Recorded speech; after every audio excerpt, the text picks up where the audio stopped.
Hola, ¿qué tal? Bienvenidos a un programa más de Ramos Jurídicos. El día de hoy me acompaña Donaldo Arias, mi asociado aquí en el área fiscal. Y la intención de este programa es poner un poco, ser un observatorio de cómo se está aplicando actualmente el artículo 49 bis del Código Fiscal de la Federación, que como hemos platicado en otras reuniones, fue la gran reforma en materia fiscal para el combate a las facturas falsas. Entró en vigor el 1 de enero y ya empezaron sus primeras secuelas a partir de julio y hemos estado nosotros como despacho monitoreando e incluso presentando amparos para ver cuál es el cauce que se le está dando. Donaldo, un poquito nomás como introducción. Esta reforma al 49 bis, ¿cómo nace? ¿Por qué nace? Correcto, pues bueno, primero hay que recordar que a finales del 2024 hay una reforma constitucional que básicamente dice que si las autoridades presumen o tienen la idea de que estás emitiendo falsos comprobantes fiscales, facturas falsas, entonces puede ser sujeto de prisión preventiva oficiosa, lo que significa que en lo que se resuelve alguna causa penal, tú puedes pasar todo el procedimiento en la cárcel. Eso es independientemente del juicio fiscal. Es correcto. Es un tema que se va en paralelo, ya lo hemos platicado. El hecho de que la autoridad tenga indicios de que se están haciendo actividades con falsos comprobantes fiscales implica que tanto el emisor como el receptor, independientemente de la contingencia fiscal que van a hacer adeudos fiscales y restricciones de certificado, lo vamos a ver ahorita, tiene un tema de prisión preventiva oficiosa. Lo que recuerdo es que cuando sale esta reforma, pues nadie sabía bien a bien, nos podíamos imaginar que era un comprobante fiscal falso. Pero me parece que a partir de esta reforma de 2026 ya se nos da esta claridad, ¿no? Correcto. Lo que pasa es que en Código Fiscal de la Federación no había un término jurídico para qué vamos a entender por un falso comprobante fiscal.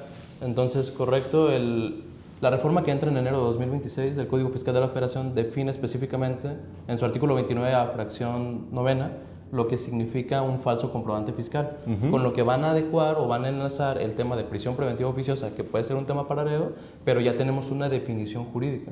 Es decir, nos tardamos un poco más de un año en nuestro sistema jurídico para definir qué vamos a entender por falsos comprobantes fiscales. Que básicamente lo que hace la reforma del artículo 29, si estoy bien, es que se pone como requisito de las facturas, para los que no saben CFDI y demás, una factura, hay requisitos, que el nombre del emisor, del RFC, pero se pone un requisito adicional a partir de este año, que es que los comprobantes fiscales amparen operaciones existentes, reales y verdaderas. Y se establece que si no cumplen con ese requisito el comprobante, entonces calificará como falso. Este concepto como tal surge a partir de este año y viene la gran duda, porque mucha gente nos ha preguntado, oye, ¿y qué pasa con las facturas que se emitieron antes de 2026? Que ese requisito no estaba establecido ni estaba conceptualizado, digamos, el concepto de comprobante falso. Aquí hay dos visiones, no sé cuál es tu visión sobre este punto. Sí, a ver, considero que es un planteamiento válido el decir, oye, al final del día, el hecho de que yo estaba haciendo una operación comercial y emitía facturas y en 2026 ya cambia un requisito adicional de que no sean falsos, pues entonces si luego me vas a querer sancionar por comprobantes que emito antes de que exista el requisito, pues puede resultar inconstitucional, pudiera ser el planteamiento. El tema es que, digo, no hay un criterio definido ahorita por la Corte, pero me parece que adelantando me van a decir que por proteger el sistema financiero nacional va a prevalecer el hecho de que aunque se hayan emitido falsos comprobantes fiscales antes de la reforma, tiene que surtir efectos las consecuencias de lo que vamos a platicar ahorita del artículo 49 bis, con independencia que superan o no, porque al final del día, si se decreta que sí son falsos comprobantes fiscales, pues sí estamos afectando la economía nacional. No, y además hay otro argumento importante, a ver, porque hay que tener como antecedente, los deben conocer ustedes también, desde 2011, 2013, más o menos, surgió el artículo 69 bis. Y esta pregunta que están haciendo ahorita ya la teníamos desde ese tiempo. El artículo 69b, perdón, era un artículo que ya establecía esta definición de EFOS y EDOS y la posibilidad de cuestionar la materialidad de las operaciones. Yo recuerdo en ese tiempo que lo que se debatía era bajo un principio de retroactividad, decir, oigan, si los comprobantes se emitieron antes de la reforma, antes de la existencia del 69b, esa reforma no puede impactar en los FDIs o facturas emitidas con anterioridad. ¿Por qué? Porque se está queriendo mejorar o afectar un derecho adquirido generado con antelación. Es un poco el argumento que entiendo que actualmente se quiere plantear. Ese argumento en el 69 no fue válido. Lo que dijo la Corte en ese momento, y no sé si lo van a repetir ahorita, es que para que haya retroactividad se requiere tener un derecho adquirido. Y no podemos tener un derecho adquirido de algo que no existe. Entonces lo que dijo la Corte es que esa facultad se aplicaba sobre CFDIs anteriores, toda vez que no se podía considerar que si un comprobante amparaba una operación inexistente, no se podía reconocer un derecho sobre lo que no existe. Entonces me parece que bajo un criterio similar es posible que esta Corte, que ya sabemos que es una Corte un poco tendenciosa al Estado, pueda tomar este elemento y decir, bueno, tal vez este requisito no genera derechos adquiridos previos y por lo tanto se puede aplicar. Claro, hay que combatirlo, hay que alegarlo, hay que pelearlo, pero hay que tener presente que hay un precedente por parte de la Corte que, digamos, el tema de retroactividad no fue el valioso, ¿no? Esto lo digo porque hay mucha gente que está muy contenta, tranquila y dice, pues yo tengo facturas de tal empresa que ya salió listada, son anteriores, no voy a hacer caso porque no me aplica, pues vamos a ver consecuencias, ¿no? Una vez dicho esto, digamos, ya a partir de enero que ya tenemos el entendimiento de lo que es un comprobante fiscal falso como un requisito de los CFDIs y que condiciona su existencia o realidad de las operaciones, me parece que el gran cambio de la reforma es que se potencializa una nueva facultad que es incluso un poco más invasiva, un poco más agresiva que el propio 69, que es el 49 bis. Este artículo, se reforma el artículo 42, se reconoce como una nueva facultad, pero se reglamenta en el 49 bis. Y justamente es un procedimiento encaminado a que las autoridades fiscales validen si quien emite las facturas cumple con el requisito o no de falsedad.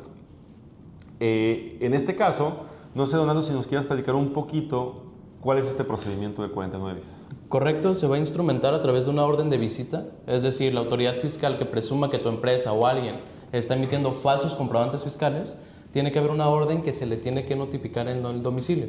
Por decir algo, vas a un negocio que tú conoces, el notificador tiene que decir, oye, te notifico que está sujeto al procedimiento del 49 bis. Lo que nos dice el Código Fiscal de la Federación es que si ese día es imposible la notificación, se van a esperar 3 días y van a regresar. Si después de los 3 días no se vuelve a poder practicar la notificación para empezar con la comprobación de si hay falsos comprobantes fiscales o no, entonces la autoridad en un plazo de 15 días se va a presumir que esa persona o ese contribuyente está emitiendo falsos comprobantes fiscales. En caso de que la notificación sí se dé, se puede permitir y ya se establece un párrafo muy largo de que los notificadores ya pueden tomar fotografías, grabar videos, tomar audios, lo que es novedoso en nuestro sistema jurídico, puesto que en visitas domiciliarias anteriores o las que regulaba el 42 del Código Fiscal no se permitía. Entonces se le están dando más herramientas a los notificadores y a los que vayan a hacer la orden de visita que puedan documentar qué es lo que se dio o no por parte de la empresa. Hay que tener presente, insisto, que este procedimiento es para aquellos que se presume que emiten facturas falsas, es decir, lo que hemos conocido mucho tiempo como EFOS, ¿no? Empresas que facturan operaciones inexistentes, y comprendo que el objetivo es que para justamente validar la materialidad o existencia de las operaciones les permite tomar fotos, tener elementos para verificar dónde es el domicilio, porque si una empresa se dedica a prestar servicios y sucede que llega y es una oficina virtual, pues no hay manera que pueda cumplir con esos materiales de operaciones, o que si vende bienes y llegan no hay ni bodega, pues es un poco como justificar o fortalecer que es una facturera, ¿no? En pocas palabras. Entonces aquí el punto importante es que este procedimiento básicamente, si entiendo bien, inicia y prácticamente concluye solamente con el que factura, Sí, no con quien recibe las facturas. Porque si no mal recuerdo, desde que se inicia la facultad, se le restringe el certificado de sello digital al facturero, ¿no? Sí, correcto. Ya no puede seguir emitiendo facturas en lo que se resuelve si va a prevalecer que es una persona que está emitiendo falsos comprobantes fiscales o se desvirtuó esa situación. Y lo que dice también el código es, además de que en cuanto te visito ya no vas a poder seguir emitiendo facturas, en lo que resuelvo, tú no vas a ser sujeto del procedimiento que nos dice el 17H bis. Que no, el 17H bis permite que mientras estás restringido, en lo que resuelven en definitiva tú puedas seguir facturando. Acá no, vas a tener que esperar la resolución de la autoridad para saber si sigue con la presunción de que tú estás emitiendo falsos comprobantes fiscales. Pero va a ser un tiempo largo. ¿O cuánto tiempo dura esta facultad respecto del EFO? Eso es lo importante o interesante que hacen, es reforzar el 69 y lo hacen muchísimo más rápido. Si llega el notificador a la empresa y dice, oye, yo presumo que estás emitiendo falsos comprobantes fiscales, ahí la persona visitada o el que se presume que está emitiendo los comprobantes fiscales tiene derecho a aportar pruebas, pero también tiene un plazo de 5 días hábiles para aportar toda aquella documentación veraz relacionada con el objetivo, no tendenciosa ni que tenga a dilatar el procedimiento. Nada más 5 días para recabar y convencer a la autoridad que las facturas que estás emitiendo amparan operaciones reales o existentes. O sea, 5 días para acreditar tal vez años y años de facturación. Es correcto, tal vez desde que empezaste tu historia comercial. Y depende cuántos clientes tengas. O sea, Exactamente. es un plazo que parecería irrisorio para ciertas factureras. Si es que son factureras, pues la base son factureras que se las frieguen, así lo digo yo. Pero si son empresas reales, parecería difícil que en 5 días puedan documentar todas las operaciones de todo, porque le van a pedir documentar todas las operaciones que han emitido, ¿no? Básicamente. Sí, claro, o sea, tienen que pues, dar cuenta de que lo que está en la factura realmente existió en la realidad. Aquí un punto importante, insisto, esto es muy importante. Durante este procedimiento que está explicando Donaldo, que son 5 días, el receptor de la factura, es decir, aquel que a la factura le dio efectos fiscales, aquel que con esa factura hizo deducciones de renta o acreditamientos de IVA, no participa. O sea, puede ser que hoy ya estemos teniendo una relación comercial, yo le estoy expidiendo facturas por algunos servicios, el procedimiento es contra mí, aunque Donaldo es el que le está dando efecto fiscal a la factura, está haciendo la deducción y está haciendo el acreditamiento. El procedimiento es contra mí. Donaldo no participa en ninguna parte del procedimiento, en ninguna parte. A mí me van a dar 5 días, yo voy a estar restringido de mi certificado de sello digital y una vez que presente mis pruebas, pues vendrá una resolución, ¿no? Es correcto, ahí la autoridad, también ahí se me hace ilógico porque me da 5 días para recabar, pero la autoridad sí tiene 15 días para resolver. Entonces tú tienes 5 días para volverte loco y documentar desde que empezaste a emitir facturas, cómo esas facturas sí existieron en la realidad, pero una vez que me las entregues, yo me voy a tomar el plazo de 15 días hábiles para resolver. Y recordemos, si contamos 5 más otros 15, a lo mejor podemos estar 20 días hábiles sin poder seguir emitiendo facturas. Que entiendo que el procedimiento tiene un plazo máximo, ¿no? Manejan como 24 días. Son 24 días para máximo terminar. O sea, es un procedimiento expedito de 24 días que te van a dejar prácticamente un mes, una semana, sin facturar al que expide las facturas. Ahora, la resolución que recae este procedimiento, Donaldo, ¿cuáles son sus alcances? O sea, yo que soy el que estoy siendo inspeccionado, me van a determinar un crédito fiscal. ¿Cuál es la consecuencia que tengo yo como resolución? El tema es que luego ya lo relacionan con el delito previsto en el artículo 113 bis del Código Fiscal de la Federación. Ya se va a hacer sujeto de lo que hablábamos al inicio.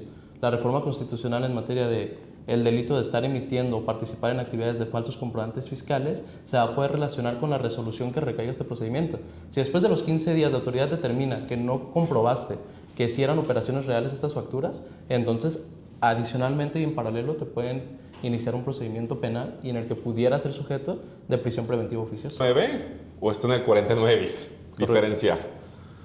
Ya una vez que identificamos, al día de hoy han salido, si no me equivoco, 8 empresas. Correcto, en total. En total, el 10 de julio fue un listado y ahorita el viernes, 7 de agosto. el 7 de agosto fue la segunda, van 8 empresas listadas del 49 bis.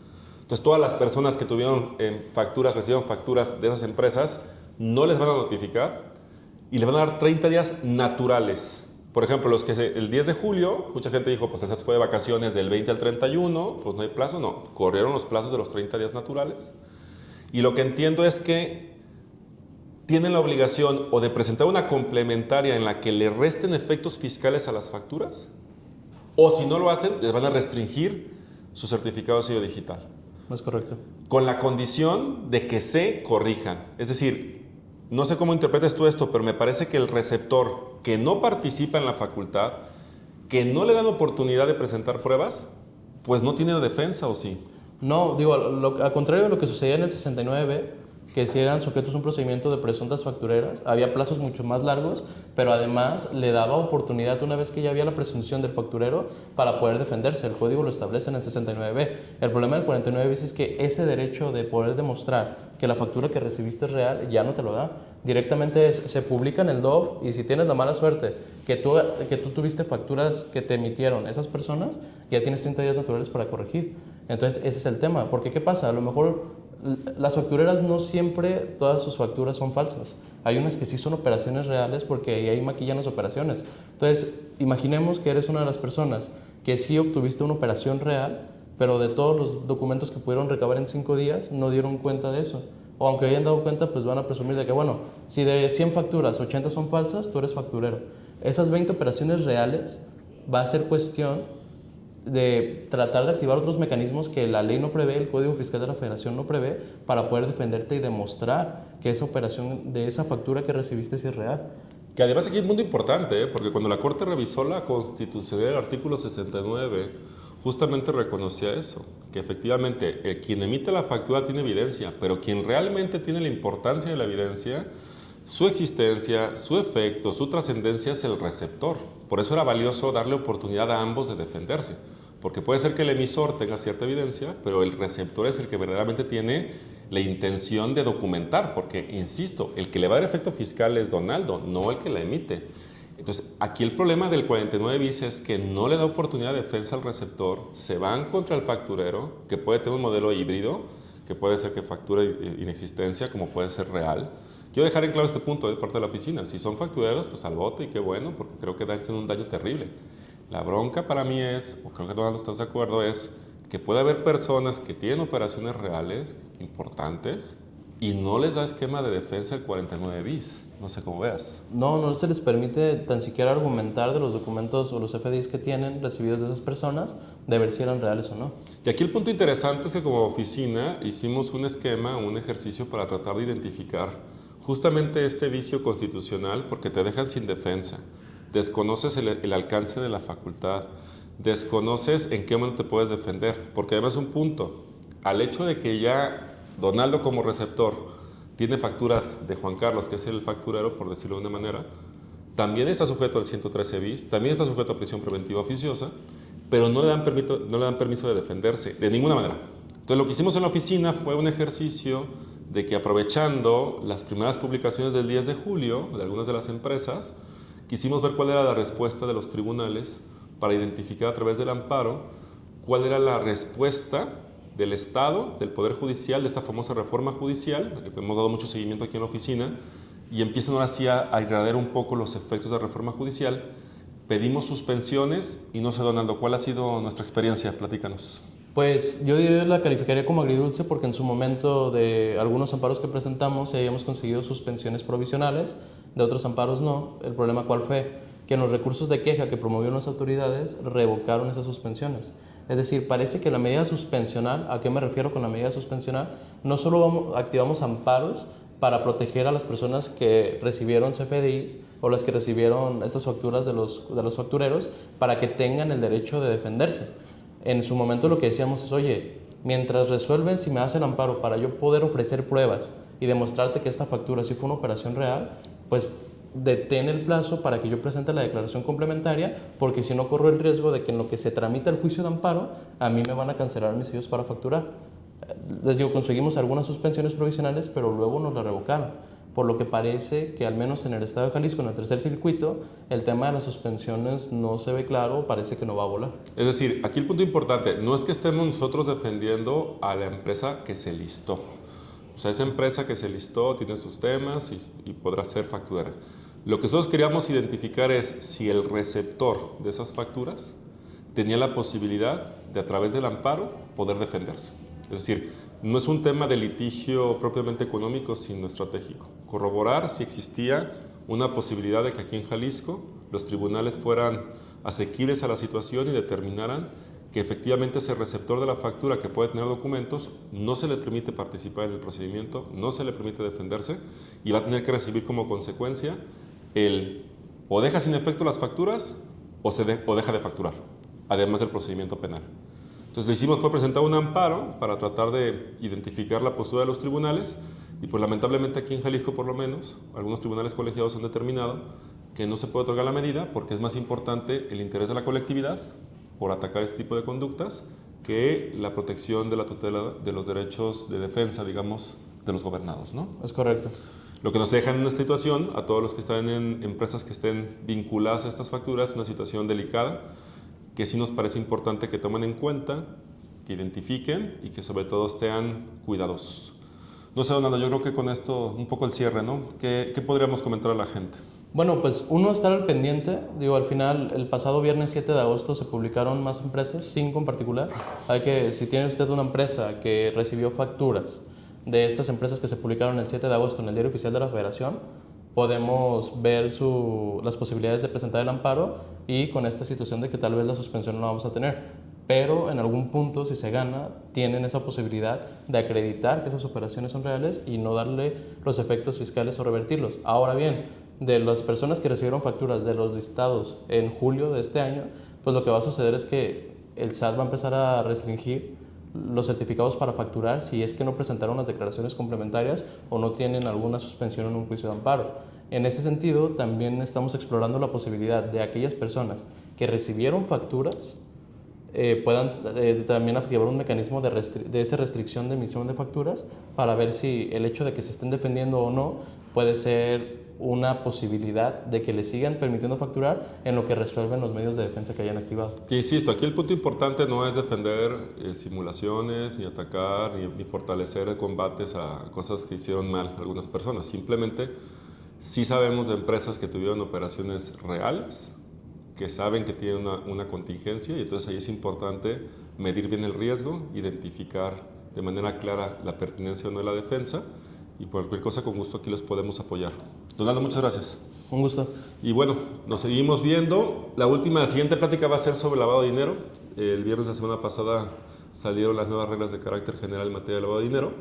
Vamos a tener a Mónica, que es nuestra especialista, para platicarnos de sus principales cambios. Me parece que, como hemos platicado en otros casos, lavado de dinero va a ser otro tema central con estos procedimientos de bloqueo.